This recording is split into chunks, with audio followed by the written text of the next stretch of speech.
بسم اللہ الرحمن الرحیم۔ ان حضرت صلی اللہ علیہ وآلہ وسلم کے ایک صحابی رضی اللہ تعالیٰ عنہ سخت بیمار ہو گئے، شدت ضعف کی وجہ سے اٹھنے بیٹھنے سے بھی معذور ہو گئے۔ حضور پاک صلی اللہ علیہ وآلہ وسلم عیادت کے لیے ان کے گھر تشریف لے گئے۔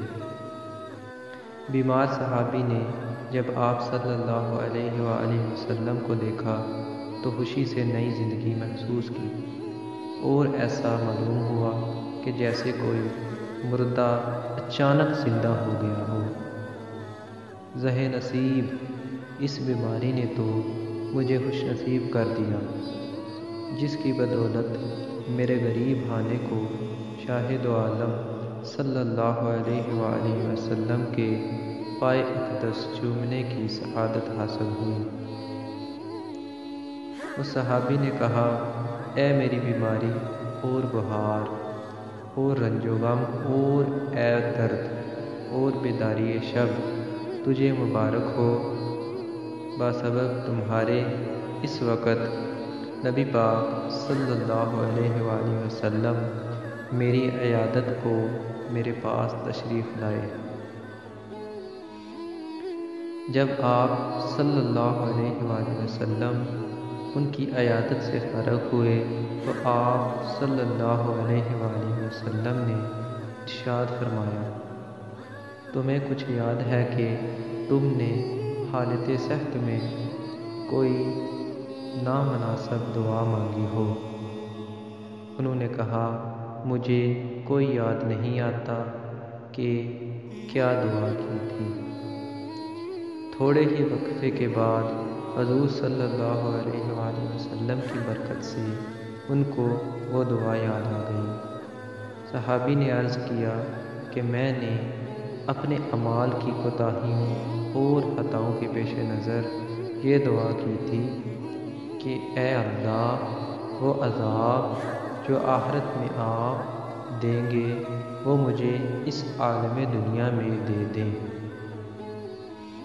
تاکہ عالم آخرت کے عذاب سے فارغ ہو جاؤں۔ یہ دعا میں نے بار بار مانگی، یہاں تک کہ میں بیمار ہو گیا، اور یہ نوبت آ گئی کہ مجھ کو ایسی شدید بیماری نے گھیر لیا کہ میری جان اس تکلیف سے بے آرام ہو گئی۔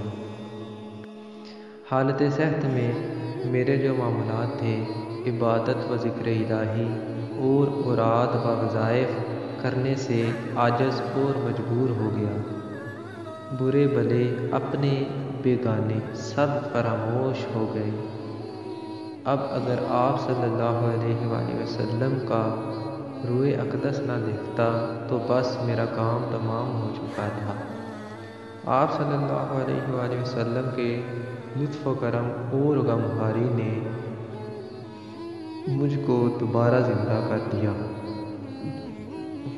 اس مضمون دعا کو رسول اللہ صلی اللہ علیہ وآلہ وسلم نے سن کر ناراضگی کا اظہار فرمایا اور منع فرمایا کہ آئندہ ایسی نامناسب دعا مت کرنا۔ یہ آداب بندگی کے خلاف ہے کہ انسان اپنے مولا سے بلا و عذاب طلب کرے۔ انسان تو ایک کمزور چونٹی کی مانند ہے، اس میں یہ طاقت کہاں کہ آزمائش کا اتنا پہاڑ اٹھا سکے۔ صحابی نے عرض کی، اے شاہ دو عالم صلی اللہ علیہ وآلہ وسلم، میری 1000 بار توبہ کہ آئندہ کبھی ایسی بات زباں پر لاؤں۔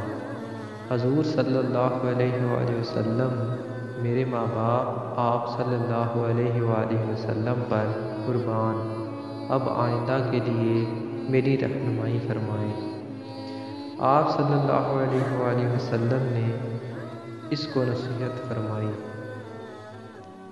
ترجمہ: اے اللہ، دنیا میں بھی ہمیں بھلائیاں عطا فرما اور آخرت میں بھی ہم کو بھلائیاں عطا فرما۔ خدا تمہاری مصیبت کے کانٹوں کو گلشن راحت میں تبدیل کر دے، آمین۔ درس حیات: خدا کی طرف سے عطا شدہ نعمتوں کی ناشکری کرنے سے اللہ تعالیٰ اور اس کے رسول صلی اللہ علیہ وآلہ وسلم ناراض ہوتے ہیں۔ نامناسب دعا آداب بندگی کے خلاف ہے۔